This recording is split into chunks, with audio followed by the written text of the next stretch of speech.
राम, जोगी जी को जय श्री राम, जोगी जी को जय श्री राम, जोगी जी को जय श्री राम। स्वागत है, स्वागत है, स्वागत है, स्वागत है। जोगी जी को जय श्री राम। जोगी जी हमारे बीच में पहुंच चुके हैं, जोरदार तरीके से जवाब दें। जोगी जी को जय श्री राम, जोगी जी को जय श्री राम। आदरणीय जोगी जी हमारे बीच आ चुके हैं, सभी खड़े होकर जवाब देंगे। जोगी जी को जय श्री राम, जोगी जी को जय श्री राम। स्वागत है, स्वागत है, स्वागत है, स्वागत है, स्वागत है, स्वागत है। जोगी जी को जय श्री राम। यही तो शॉट है बस। स्वागत है भाई, स्वागत है, स्वागत है भाई, स्वागत है। जोगी जी को जय श्री राम, जोगी जी को जय श्री राम, जोगी जी को जय श्री राम। स्वागत है भाई, स्वागत है। जोगी जी को जय श्री राम, जोगी जी को जय श्री राम। स्वागत है भाई, स्वागत है। चलिए पीछे हो जाओ। स्वागत है भाई, स्वागत है। जोगी जी को जय श्री राम, जोगी जी को जय श्री राम, जोगी जी को जय Shri Ram. Photo driver photo. स्वागत है भाई, स्वागत है। चलिए थोड़ा आगे खिंचना। जोगी जोगी जोगी जोगी।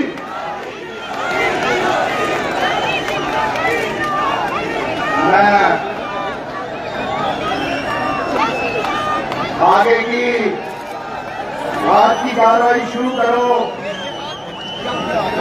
हम सबके बीच में जिस घड़ी का, जिस शख्सियत का इंतजार था, वो हमारे बीच में उपस्थित है।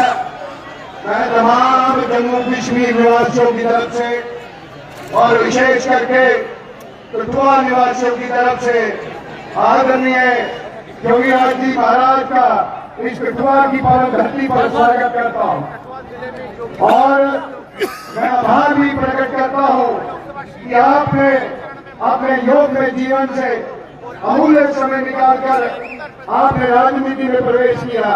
ये मैं नहीं, ईश्वर की आज्ञा है। वेदों में ईश्वर ने कहा कि योगी का धर्म है, योगी का कर्तव्य है धर्म की स्थापना करना। योगी का कर्तव्य है कि अगर शस्त्र चुनाव की जरूरत पड़े राष्ट्र और समाज के लिए तो योगी का जरूरी कर्तव्य है। योगी जी का यही कर्तव्य है कि अगर देश निर्माण, राष्ट्र निर्माण, विश्व निर्माण के लिए अगर राजनीति में प्रवेश करना पड़े तो वो कर्तव्य भी योगी जी का है। आज ऐसे योगी महाराज हमारे बीच में इस कठुआ की धरती पर पहली बार आए हैं। मैं सब लोगों से निवेदन करूंगा, आगे वालों से, पीछे वालों से, कि तारीफ के गड़गड़ाहट से अपने अपने स्थान पर खड़े होकर माननीय योगी जी का स्वागत करें। हाँ, मैं निवेदन करूंगा माननीय हमारे सांसद प्रत्याशी डॉक्टर जितेंद्र सिंह जी से कि आदरणीय योगी आदित्यनाथ जी के ऊपर दोगला पगड़ी पहना कर उनका सम्मान करें। यार चलिए। मैं निवेदन करूंगा जिला अध्यक्ष गोपाल महाजन जी से कि डॉक्टर जितेंद्र सिंह जी को पगड़ी पहनाकर स्वागत करें। बसोली के चंडी पीछे जा। चंडी बसोली के जिलाध्यक्ष दर्शन जी, मेरा निवेदन रहेगा कि प्रदेश अध्यक्ष रविंद्र रैना जी को दोगली पगड़ी पहनाकर स्वागत करें। हो गया दिनू मैं क्योंकि समय बहुत कम है, मैं अपने सांसद डॉक्टर जितेंद्र सिंह जी को मंच पर आमंत्रित करने से पहले आज माननीय उत्तर प्रदेश के मुख्यमंत्री हमारे बीच में है, तो एक वाक्य शेयर मैं निवेदन करूंगा कि जिलाध्यक्ष गोपाल महाजन जी मंच पर आए अपने स्वागत भाषण के लिए। धन्यवाद राजीव जी। आज का ये दिन के लिए बहुत बड़ा दिन है। आदरणीय योगी जी का बहुत बहुत स्वागत हम लोग करते हैं। उनके साथ हमारे यहाँ के सांसद एवं तीसरी बार हमारे यहाँ से प्रत्याशी डॉक्टर जितेंद्र सिंह जी, एक बार इनका भी हम लोग यहाँ पर बहुत बहुत स्वागत करते हैं। आदरणीय हमारे प्रदेश अध्यक्ष रविंद्र रैना साहब, जिनकी वजह से आज ये पूरा जनसमूह जो है भारतीय जनता पार्टी के कार्यकर्ताओं की वजह से आज ये सारा पंडाल और पूरा कठुआ यहाँ पर आया हुआ है। आदरणीय व्यक्ति का भी बहुत बहुत स्वागत हम लोग करते हैं। आदरणीय अशोक जी का और मंच पर जितने भी हमारे सभी बड़े नेतागण, आदरणीय डॉक्टर जितेंद्र सिंह साहब और यहाँ पर उपस्थित सभी कठुआ निवासी, जहाँ पर आए हुए मातृशक्ति नौजवान साथी, मैं देख रहा हूँ बड़ी संख्या में लोग इस क्षण का, इस पल का इंतजार कर रहे थे। सड़कों पे भी लोग हजारों की संख्या में खड़े हुए हैं। तो कहीं ना कहीं ये प्रतीत होता है भारतीय जनता पार्टी के साथ आदरणीय प्रधानमंत्री जी के पर और आदरणीय योगी जी पर ये जनता जो है बहुत बड़ा विश्वास करती है। एक बार फिर से पुनः मैं आदरणीय योगी जी का बहुत बहुत धन्यवाद करता हूँ, अभिनंदन करता हूँ। आप अपना कीमती समय निकाल कर इस कठुआ की धरती पर यहाँ पर पहुंचे। एक बार बहुत बहुत धन्यवाद। जय हिंद, जय भारत।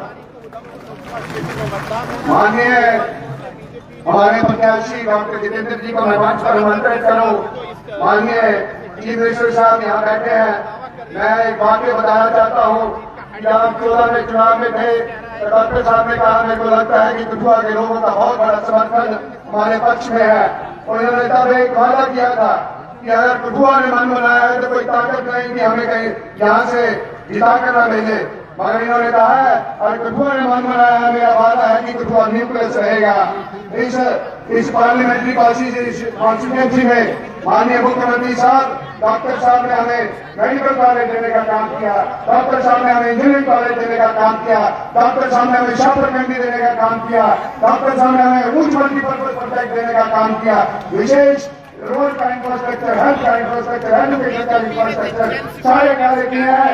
ऐसे डॉक्टर साहब को जब मैं मेंटेन करूँ, मैं नारा लगाऊंगा, डॉक्टर जितेंद्र सिंह, डॉक्टर जितेंद्र सिंह।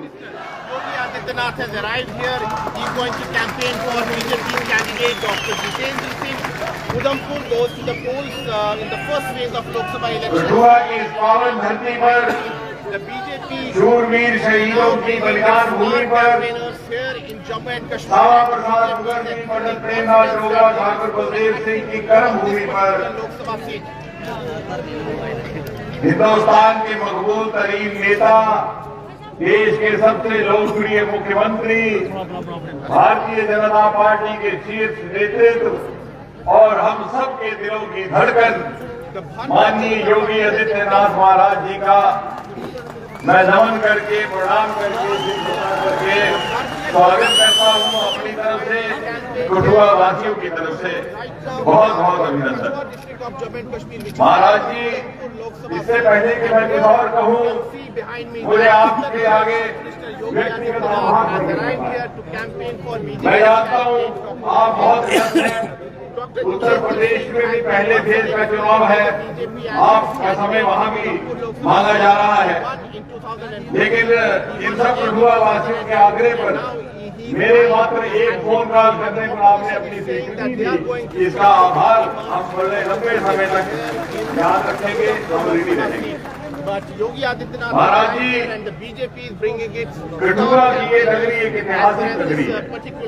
कठुआ का इतिहास भारतीय जनता पार्टी, भारतीय जनसंघ और दूसरी ओर आजाद हिंदुस्तान के इतिहास के साथ ओतप्रोत है।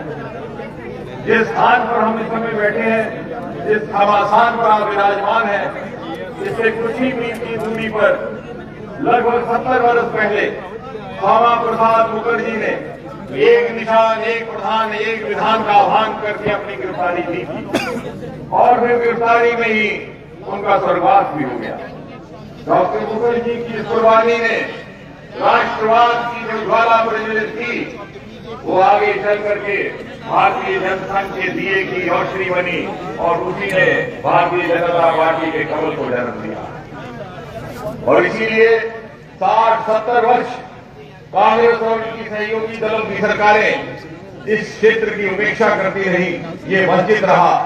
बड़ी बड़ी राष्ट्रीय परियोजनाओं को भी आगे बढ़ाने के बजाय रोक दिया गया। उदाहरण के तौर पर हमारी राष्ट्रीय शाहपुर कंडी परियोजना थी सिंचाई की, जिसके द्वारा हमें अपने हिस्से का दरियाए रावी का पानी नसीब होना था, उसको भी रोक दिया गया। लेकिन 2014 में माननीय मोदी जी के आने के बाद एक नया अध्याय आरंभ हुआ और आज 10 वर्ष के बाद इस लोकसभा कॉन्स्टिट्यूएंसी को देश की सर्वाधिक विकसित कॉन्स्टिट्यूएंसी में गिना जा रहा है। ये शायद मात्र एक ऐसी कॉन्स्टिट्यूएंसी है जिसमें केंद्र के सहयोग से 1 नहीं 2 नहीं 3 मेडिकल कॉलेज निर्माणित हुए।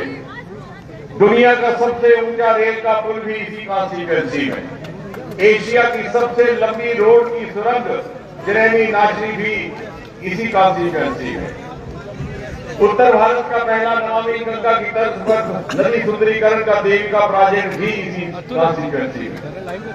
उत्तर भारत का पहला cable stayed bridge Atal Setu भी इसी कॉन्स्टिट्यूएंसी में। उत्तर भारत का पहला इंडस्ट्रियल बायोटेक पार्क भी इसी कॉन्स्टिट्यूएंसी में। 2 वंदे भारत, अनेकों नेशनल हाईवे, पावर प्रोजेक्ट्स, ये सब पिछले 10 वर्षों में हुआ और ये इसलिए संभव हुआ कि हम पर मोदी जी का आशीर्वाद था। कांग्रेस के द्वारा तुष्टीकरण, क्षेत्रीय भेदभाव और वोट बैंक की राजनीति के कारण जो हमारी अवहेलना हुई थी, उसकी पूर्ति इन 10 वर्षों में मोदी जी के आशीर्वाद के साथ साथ हमें योगी जी का भी आशीर्वाद प्राप्त हो रहा है। योगी जी यहाँ के लोगों में महाराज जी के प्रति एक अजीबोगरीब किस्म की श्रद्धा है। वो आपको एक आदर्श मानते हैं और जिस प्रकार से आपने उत्तर प्रदेश की तकदीर और तस्वीर बदली है, उसका असल उदाहरण देते हैं। हमारी बेटियां, हमारी बहनें, जिस प्रकार से आपने उत्तर प्रदेश में महिलाओं की सुरक्षा सुनिश्चित की है, उसका उदाहरण देकर के उल्लेख करती है। और जहां पर मोदी जी ने महिलाओं को प्राथमिकता देते हुए 10 वर्ष के अंदर 11 करोड़ से अधिक टॉयलेट निर्माण किए, वहां महाराज जी आपने उत्तर प्रदेश में उन टॉयलेट्स को इज्जत घर का नाम दिया और महिला को सुविधा के साथ साथ स्वास्थ्य और सम्मान भी दिया। और यही कारण है कि नारी शक्ति में मोदी जी को लेकर के, योगी जी को लेकर के एक अद्भुत उत्साह है। ये लोग विशाल संख्या में जो जहां आप देख रहे हैं, ये सुबह से यहां बैठे हैं, आपके दर्शन को व्याकुल है, आपके बोल सुनने को बेचैन है। मुझे अधिकार नहीं मैं इस मंच पर बहुत देर तक खड़ा रहूं। मैं पूरी विनम्रता के साथ, पूरे मान के साथ महाराज जी आपको आपके संबोधन के लिए सादर आमंत्रित करता हूं। हमारे इंतजार की घड़ी खत्म हुई। मैं निवेदन करूंगा माननीय जय योगी जी को जय।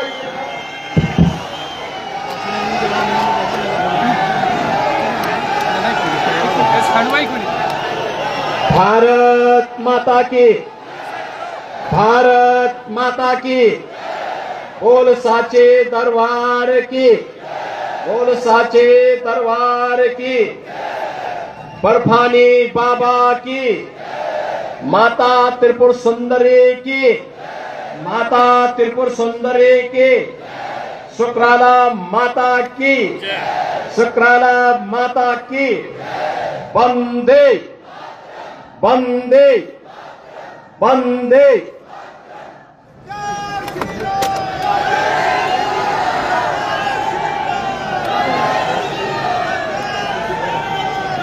केंद्रीय मंत्री और देश की प्रतिष्ठित उधमपुर लोकसभा सीट से भारतीय जनता पार्टी के प्रत्याशी डॉक्टर जितेंद्र सिंह जी, भारतीय जनता पार्टी के प्रदेश के अध्यक्ष श्री रविंद्र रैना जी, पूर्व deputy CM doctor Nirmal Singh ji, Bharatiya Janata party के प्रदेश संगठन महामंत्री श्री अशोक कौल जी, प्रदेश महासचिव डॉक्टर डीके मनाल जी,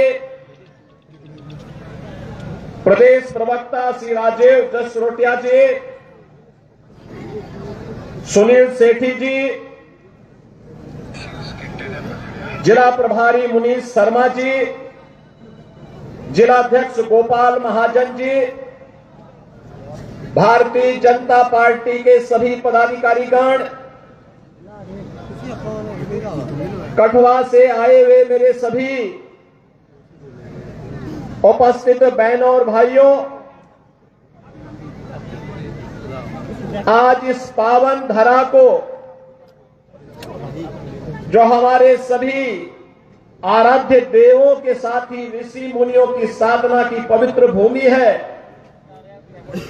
स्वतंत्रता संग्राम सेनानियों की भूमि है, एक भारत श्रेष्ठ भारत के लिए अपने आप को बलिदान करने वाले उन हुतात्माओं की भूमि है, स्वर्गीय बलदेव सिंह जी की भूमि है।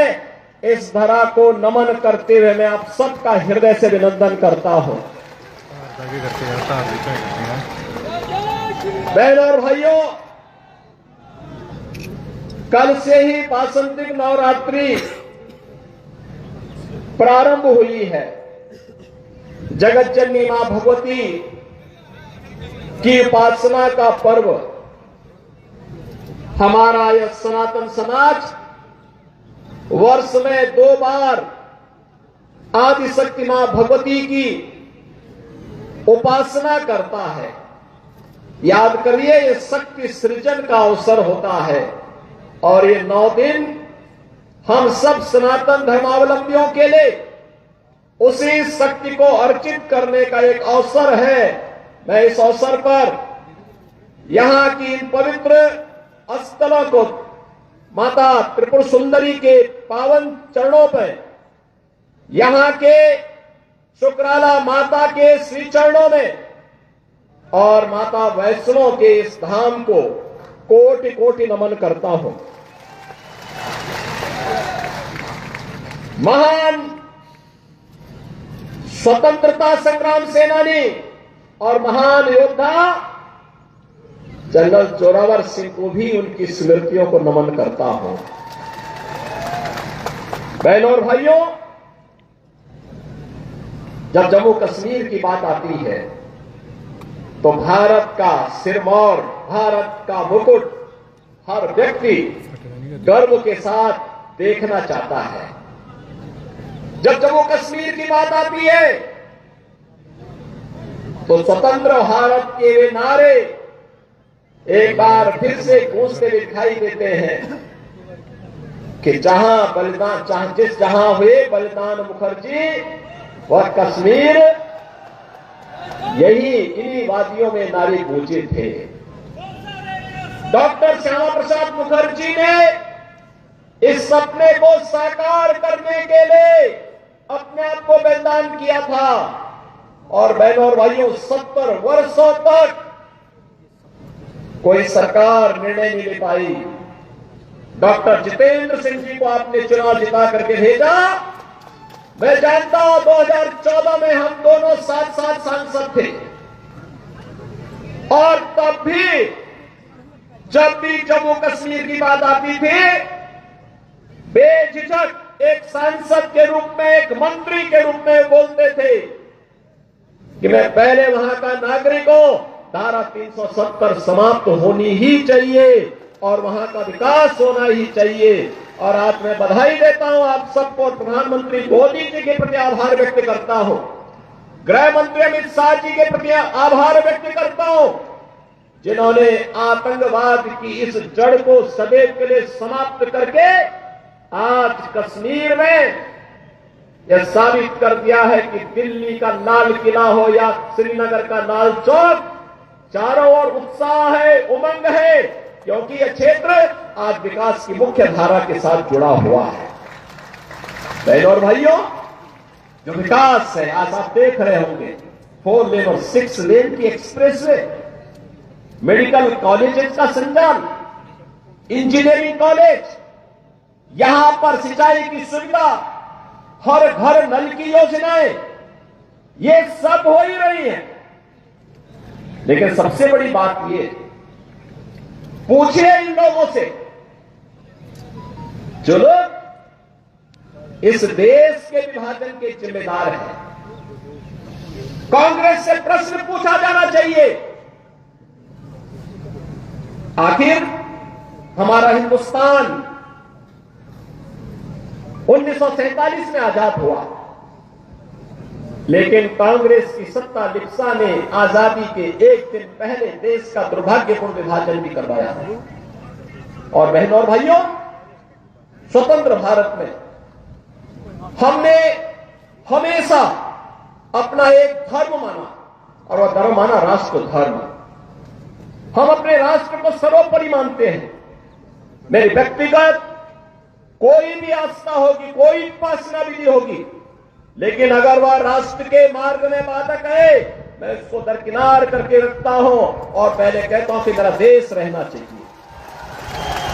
मेरे लिए मेरे देश की स्वतंत्रता, मेरे देश की संप्रभुता और इसकी अखंडता सर्वोपरि रखती है। और इसीलिए आज न केवल भारत एक ग्लोबल पावर के रूप में आगे बढ़ रहा है, अभी तो बहनों और भाइयों आप देख रहे होंगे, अन्य दिनों में तो आप छोड़िए, भारत सरकार के साइंस एंड टेक्नोलॉजी के मंत्री भी डॉक्टर जितेंद्र सिंह जी हैं, प्रधानमंत्री कार्यालय के मंत्री भी डॉक्टर जितेंद्र सिंह जी हैं। कोरोना कालखंड में पहली बार आपने देखा होगा, भारत के वैज्ञानिकों ने यानी दो ऐसे वैक्सीन दिए जो दुनिया के अंदर कोरोना जैसी महामारी की अचूक दवा है, अचूक दवा। आपने देखा होगा, सबसे प्रभावी वैक्सीन भारत ने दी, फ्री में वैक्सीन,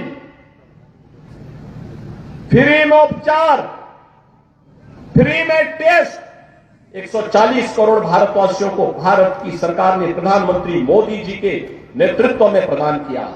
और बहनों और भाइयों, 4 वर्ष से फ्री में 80 करोड़ लोगों को राशन की सुविधा, और अगले 5 वर्ष तक राशन की सुविधा फिर से प्राप्त होने वाली है भारतवासियों को। आप सोचो, 140 करोड़ में से 80 करोड़ लोगों को 4 वर्ष से फ्री में राशन की सुविधा अगले 5 वर्ष तक मिलना है। और दूसरी तरफ 1947 में भारत से अलग हुआ पाकिस्तान भीख का कटोरा लेकर के दुनिया के अंदर भीख मांगता हुआ दिखाई दे रहा है।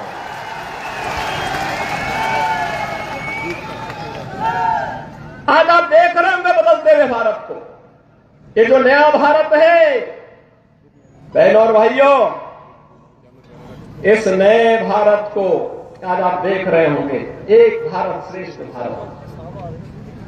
इस भारत में भारत के 140 करोड़ लोगों का सम्मान भी है। दुनिया के अंदर आज भारतवासी कहीं भी जाता है, लोग बड़े सम्मान के साथ उसकी ओर देखते हैं। आज भारतवासी दुनिया के अंदर सम्मान प्राप्त कर रहा है। आज सीमाएं भी सुरक्षित हुई हैं। ऐसा नहीं कि अब कोई पाकिस्तान का व्यक्ति, कोई घुसपैठ करके हमारी सुरक्षा में सेंध लगाएगा, नहीं लगा सकता। अगर कहीं एक पटाखा भी फूट जाए ना, तो पाकिस्तान सफाई देता कि नहीं, मेरा इसमें हाथ नहीं है, क्योंकि उसे मालूम है अगर कुछ हो गया तो फिर उसको लेने के देने पड़ेंगे। और बहनों भाइयों, जब एक मजबूत सरकार होती है तो ऐसे होता है, सुरक्षा की पुख्ता व्यवस्था। कश्मीर में धारा 370 समाप्त करके यहां के आतंकवाद की समस्या का समाधान, देश के अंदर नक्सलवाद की समस्या का भी समाधान हो गया। सुरक्षा की बेहतर स्थिति है, इंफ्रास्ट्रक्चर, अत्याधुनिक इंफ्रास्ट्रक्चर आप देख रहे होंगे, कई highway, railway, metro, rapid rail, IIT, IIM, medical college, AIIMS जैसी सौगात आज देश को प्राप्त हो रही है। साइंस एंड टेक्नोलॉजी के नए नए केंद्र बन रहे हैं, अत्याधुनिक इंफ्रास्ट्रक्चर विकसित हो रहा है, बेहतरीन माहौल में भारत आगे की ओर बढ़ रहा है। और यही नहीं, इन सब स्थितियों को ध्यान में रखने के साथ ही गरीब कल्याणकारी योजनाओं की कोई सानी नहीं। आप देखते होंगे, न केवल जम्मू कश्मीर में, पूरे भारत के अंदर भी आप देखते होंगे 80 करोड़ लोग फ्री में राशन की सुविधा का लाभ प्राप्त कर रहे हैं। 60 करोड़ लोग आयुष्मान भारत में 5 लाख रुपए की स्वास्थ्य बीमा का कवर प्राप्त कर रहे हैं। 50 करोड़ लोगों को जनधन के अकाउंट खोले गए। 12 करोड़ अन्नदाता किसान प्रधानमंत्री किसान सम्मान निधि का लाभ प्राप्त कर रहा है। 12 करोड़ गरीबों के घर में शौचालय बने हैं। 10 करोड़ परिवारों को फ्री में उज्ज्वला योजना के सिलेंडर के कनेक्शन प्राप्त हुए हैं।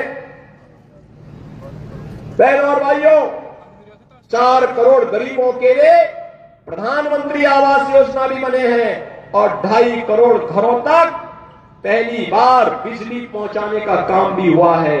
इस प्रकार के अनगिनत गरीब कल्याणकारी योजनाओं का लाभ आज पिछले 10 वर्ष में उस कैबिनेट ने और उस सरकार ने किए हैं, जिसका नेतृत्व मोदी जी कर रहे हैं।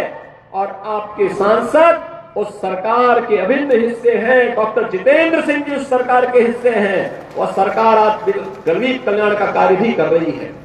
और तो और कितना परिवर्तन आया है। इससे पहले लोग अपने आप को हिंदू बोलने में भी संकोच करते थे। और बहनों और भाइयों, अयोध्या का नाम लेने पे तो लोग डरते थे।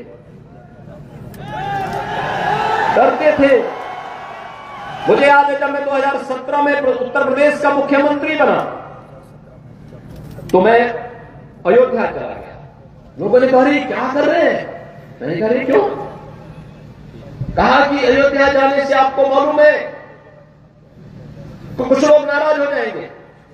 मैंने कहा, कुछ लोग नाराज हो जाएंगे तो क्या मैं अपनी आस्था के साथ और जन आस्था के साथ खिलवाड़ कर दूं क्या? ये वोट बैंक के लिए नहीं हो सकता है।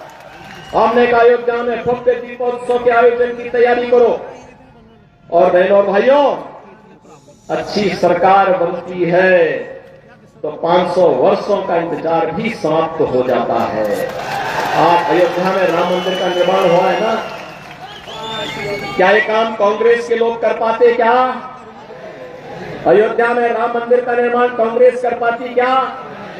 बहनों और भाइयों, कांग्रेस ने तो कहा था कि राम हुए ही नहीं, कृष्ण हुए ही नहीं।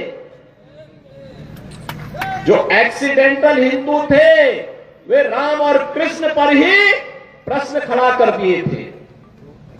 इससे बड़ी आस्था के साथ खिलवाड़ दूसरा नहीं हो सकता। बहनों और भाइयों, कैसे इन्होंने अपमानित करने का प्रयास किया था। राम और कृष्ण के अस्तित्व पर ही प्रश्न खड़ा करके हमारे आराध्य देवों को नकारने का प्रयास किया था। लेकिन आज अयोध्या में भव्य राम मंदिर का निर्माण न केवल हो गया है, बल्कि आज आप अयोध्या जाएंगे, आपको आज परिवर्तन देखने को मिलेगा। अयोध्या में लगेगा जैसे त्रेता युग का अयोध्या यहां उतर आया है, साक्षात उतर आया है। जब अच्छी सरकार आती है तो यही होता है।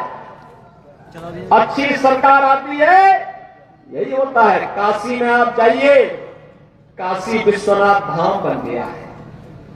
लोग बोलते थे काशी विश्वनाथ धाम संकरी गली थी, बामुश्किल 5 लोग जा पाते थे। आज 50,000 श्रद्धालु भी एक समय वहां आ जाए मंदिर परिसर में, कोई समस्या नहीं है, कोई समस्या नहीं है। आस्था का सम्मान कैसे होना चाहिए, यह कार्य भी आज देखने को मिल रहा है।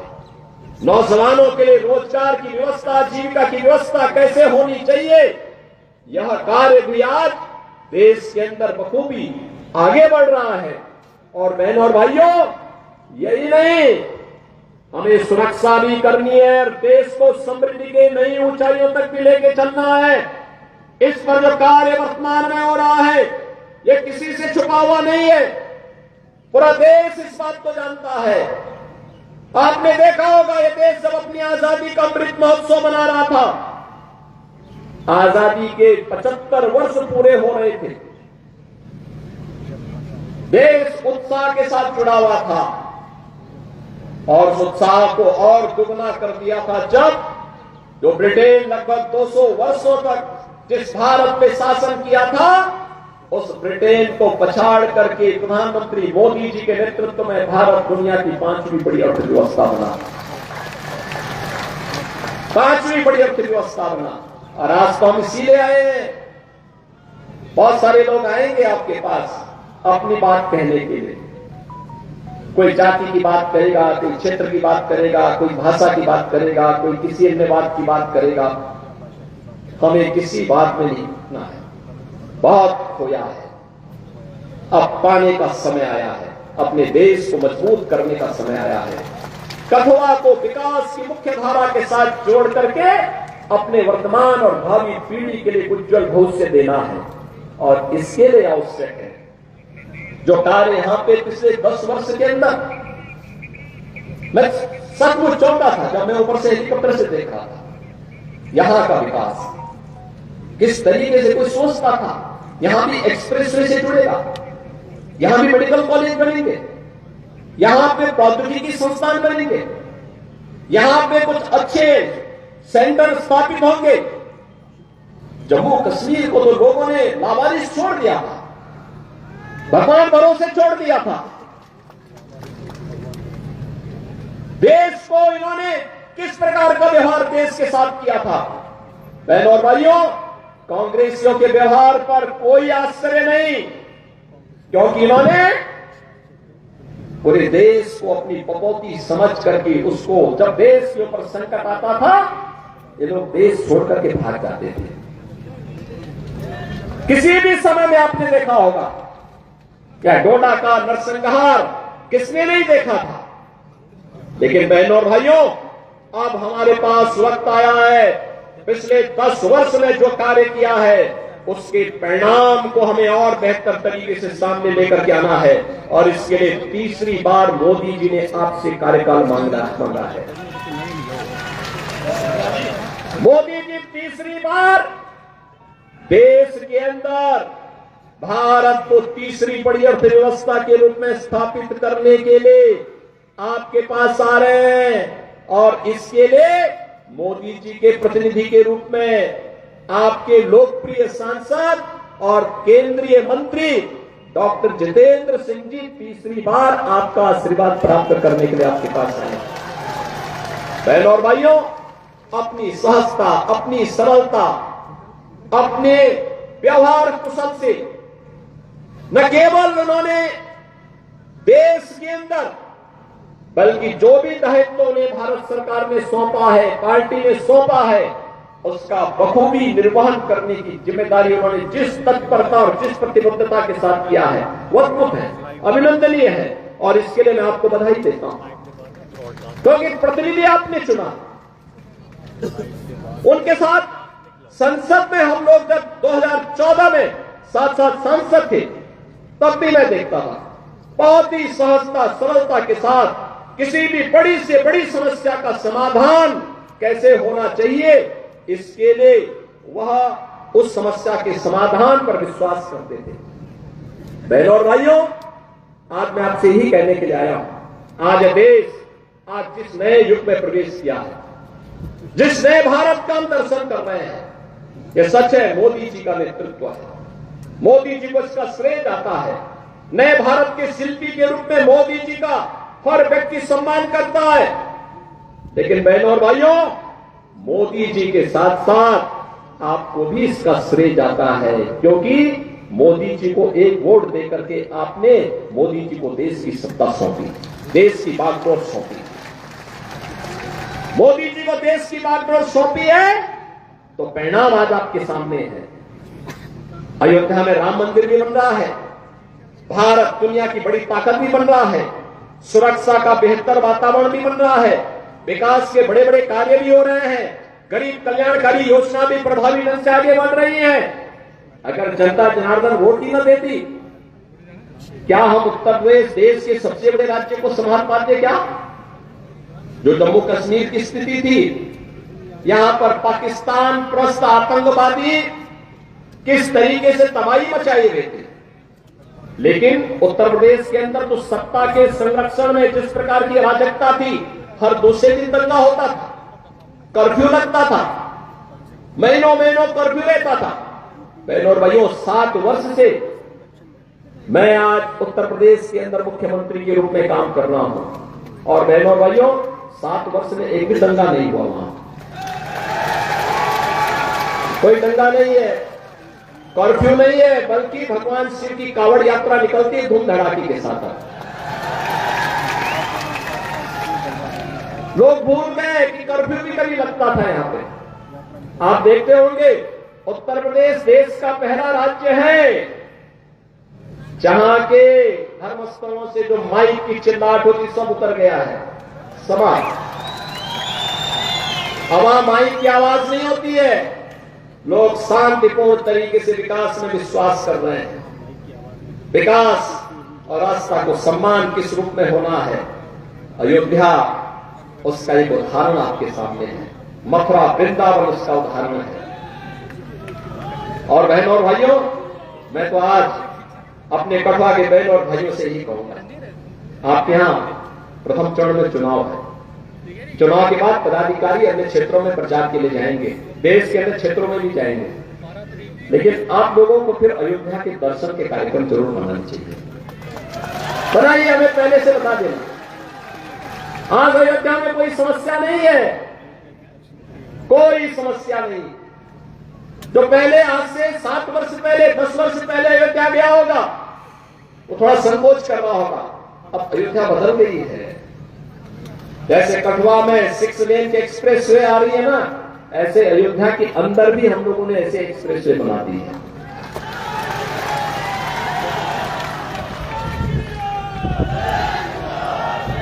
सुरक्षा का बेहतर वातावरण है। उत्तर प्रदेश में तो बहुत संकोच नहीं करते हम लोग। बहनों और भाइयों, कोई दंगा करता है तो हम उसको उल्टा टांगने का काम कर देते हैं, लटका देते हैं उसको और बोल देते हैं कि जाओ। बहुत ज्यादा कोई बकबक करता है तो बहनों और भाइयों, मिर्च का झोंका नीचे से लगा दिया जाता है, फिर सारी फोफो अपने आप ठीक हो जाती है उन लोगों की। और इसलिए बहनों भाइयों, आज हम आए हैं नए भारत के निर्माण के लिए। हमें प्रधानमंत्री मोदी जी को तीसरा कार्यकाल देना है, और तीसरे कार्यकाल के लिए तीसरी बार डॉक्टर जितेंद्र सिंह जी को भारी बहुमत से विजयी बना के भेजना है। उधमपुर में फिर से तीसरी बार कमल खिलाना है। आप सब सहमत हैं ना? सभी लोग सहमत हैं? माताएं बहनें भी सब लोग अपना आशीर्वाद दीजिए। लोकतंत्र तो आपका है, लोकतंत्र के जनार्दन आप ही हैं, और लोकतंत्र में तीसरी बार आपको ने फिर से भारी बहुमत से विजयी बनाना है। और यह अवसर आपके लिए होगा कि उन्होंने 10 वर्ष में जिस निष्ठा के साथ काम किया है। चुनाव एक अवसर होता है 5 वर्ष में अपने जनप्रतिनिधि की सेवा के प्रति कृतज्ञता ज्ञापित करने का, कि उन्होंने कार्य किया है व्यक्तिगत राग द्वेष से ऊपर उठ करके, व्यक्तिगत राग द्वेष से ऊपर उठ करके मूल्य और सिद्धांतों के लिए राष्ट्र धर्म का निर्वाह करते हुए हम लोग कार्य करेंगे। और इस देश से उन्होंने जिस निष्ठा के साथ काम किया, निसंदेह अभिनंदनीय है, स्वागत योग्य है। और इसलिए आज मुझे स्वयं उत्तर प्रदेश से यहां आना पड़ रहा है, आपके पास आना पड़ा, आपसे अपील करने के लिए आया हूं। मैं आप सबसे ये अपील करने के लिए आया हूं कि उन्होंने जिस मजबूती के साथ काम किया उसको ध्यान में रखते हुए भारी बहुमत से उन्हें विजयी बना करके एक बार फिर से यहां पर कमल के फूल को खिलाने की कार्रवाई आप फिर से करिए। और जो आवाज देश की है, एक ही आवाज पूरे देश के अंदर गूंज रही है। मैं भी महाराष्ट्र गया था परसों, उसके एक दिन पहले मैं राजस्थान में था। उत्तर प्रदेश में तो 80 लोकसभा सीट अकेले उत्तर प्रदेश में है, और हर वो एक ही आवाज है, वो आवाज है कि फिर एक बार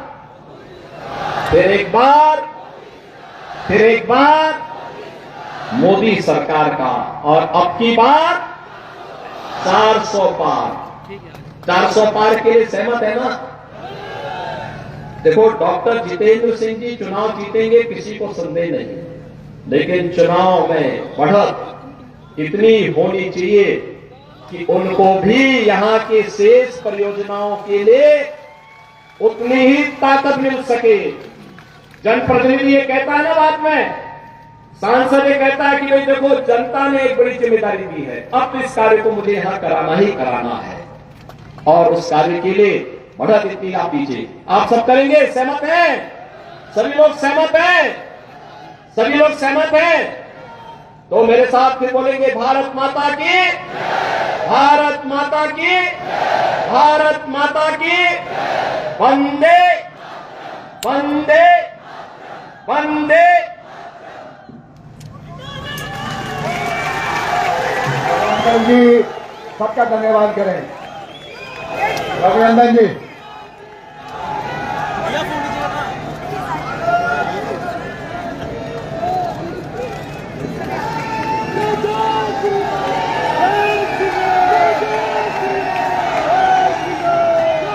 भारत माता की, भारत माता की। मैं जहां हमारे महाराज योगेंद्रनाथ जी का तहे दिल से धन्यवाद करता हूं कि ये जो जेके ड्यूटी पर रहे इस बार में वो आए, पूरी कठुआ की ओर से मैं उनका तहे दिल से धन्यवाद करता हूं। जितने भी हमारे माननीय जहां आए, मैं सबका धन्यवाद करता हूं, और जितनी हमारी जनता जनार्दन जहां आई, मैं सबका तहे दिल से धन्यवाद करता हूं। जय हिंद, जय भारत।